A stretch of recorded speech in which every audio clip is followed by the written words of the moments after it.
karakteristik anak-anak itu kan hanya ada kinestetik, terus auditory, dan visual. Jadi tiga kriteria anak ini yang harus kita pahami. Anakku ini masuk kriteria yang mana? Beda lagi dengan anak ADHD dan ADD. Anak ADHD itu adalah anak-anak yang mengalami gangguan gangguan pemusatan perhatian dan hiperaktif. Ini tidak bisa untuk disamakan dengan anak-anak kinestetik. Pertanyaan selanjutnya, cara mendidik anak yang super gesit, Ibu. Jadi pengalaman kami adalah ada anak kan pendiam gitu, Ibu. Ada yang gesit. Gesit tadi di sini adalah ya jalan kemana-mana gitu, Ibu. Terus ada yang super gesit, begitu. Bagaimana cara mengatasi? Karena memang saya yakin ada positif negatifnya. Bagaimana cara untuk mengatasi ini, Ibu? Terima kasih. Terima kasih, Ustadz. Yang jelas permasalahan anak ada beberapa kriteria. Ada yang pendiam, ada yang suka marah-marah, ada yang aktif, ada yang enggak. Nah, kita juga lihat biasanya anak-anak yang pendiam itu biasanya jago kandang. Kenapa saya katakan jago kandang? Kenapa pendiam kumpul dengan orang banyak, tetapi kalau di rumah paling cerewet, biasanya gitu. Itu biasanya anak-anak yang tidak pernah diajak sosialisasi keluar. Jadi dia sosialisasi hanya keluarga, ayah, ibu, tante, nenek, kakek, hanya seputaran saudara.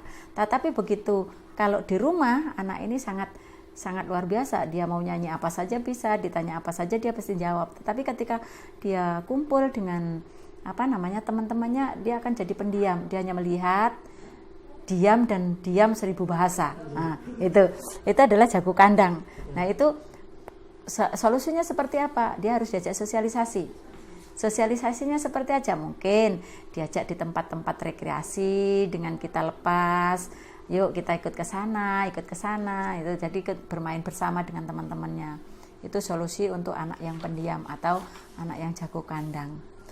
Tetapi kalau anak yang aktif atau bisa dikatakan hiper, itu kita lihat dulu. Dia aktifnya tuh kinestetik apa memang mempunyai apa anak yang ADHD. Nah, anak ADHD atau anak ADD. Tetapi kalau hanya kinestetik saja, itu berarti bisa kita arahkan untuk geraknya.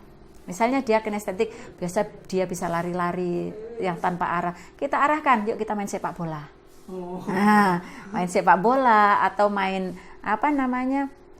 kan banyak sekarang permainan-permainan yang menguras tenaga. Nah, itu kalau hanya anak untuk yang kinestetik. Karena pembelajaran untuk anak-anak itu kan ada karakteristik anak-anak itu kan hanya ada kinestetik, terus auditory, dan visual. Jadi tiga kriteria anak ini yang harus kita pahami. Anakku ini masuk kriteria yang mana? Kinestetik kah? Visual kah? Auditory kah? Tetapi kalau auditory pasti gandengannya kinestetik. Kenapa?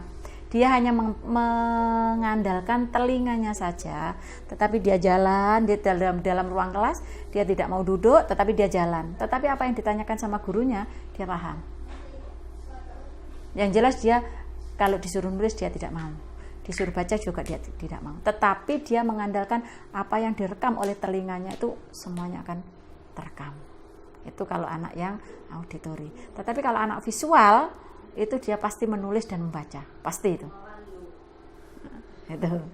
Beda lagi dengan anak ADHD dan ADD. Anak ADHD itu adalah anak-anak yang mengalami gangguan pemusatan perhatian dan hiperaktif. Ini tidak bisa untuk disamakan dengan anak-anak kinestetik. Ini harus ada terapinya. Anak ADD, anak yang diam tetapi fokusnya tidak ada, tidak diimbangi dengan hiperaktif. Ini tidak bisa disamakan dengan anak-anak yang pendiam jago kandang. Tidak sama. Ini harus ada terapinya. Jadi kita harus tahu latar belakang mereka pendiam, latar belakang mereka bergerak. Itu. Kalau memang kriterianya memang ADD atau ADHD, berarti dia harus terapi. Tetapi kalau hanya kelebihan kinestetik, berarti ini karakteristik anak ini, berarti dia pembelajarannya dengan auditory. tidak bisa dengan visual. Istilahnya gurunya nulis di depan, dia nulis, enggak akan bisa. Tetapi kalau anak visual, itu semua yang diterangkan gurunya itu pasti ada di catatan mereka. Gitu.